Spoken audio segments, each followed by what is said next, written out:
What's up guys, this is going to be a video on DIY pond holding tanks. They're just two 55-gallon totes that I got from Home Depot for about, I think they were like 20 bucks. I have a submersible Tetra Pond filter, and then there's just, I think it's like a 200 gallon per hour pump, and then there's like a fountain attachment, so it doesn't spray everywhere. And each of these have them, and there is actually this little guy in here. He is that 15-cent feeder fish that we got from PetSmart about 10 months ago. He was in that little cheese ball container that I turned into a tank, and he has been doing great. He grew probably 4 times his size, and other fish are doing great also. These kois over here, they were probably the size of one of these little baby shabunkins when we got them, and now they just won't stop growing.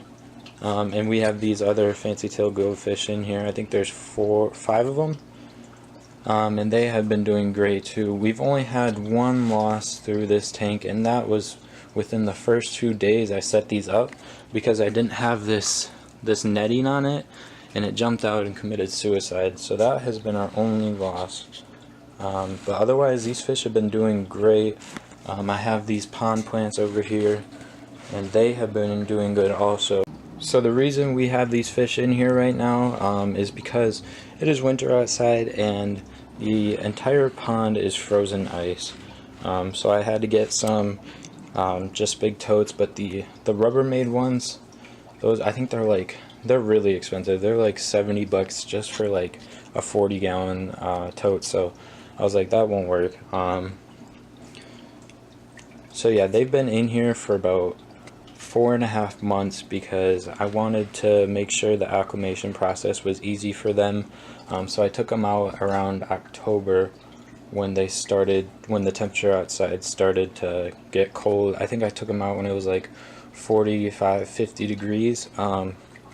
And that's just because my basement is around like 60 degrees.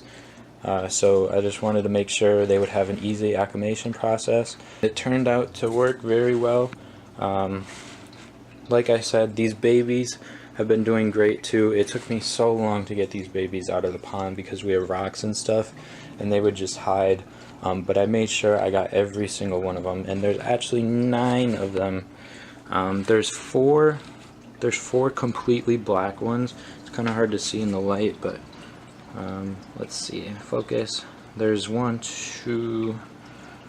It's hard to see on here. So yeah, these babies are from a shabunkin, and we noticed them in our pond probably 4 months after we set it up, and we've only had the pond for 9 months now. So these fish have been doing very well. So yeah, that is gonna conclude the video on DIY pond holding tanks.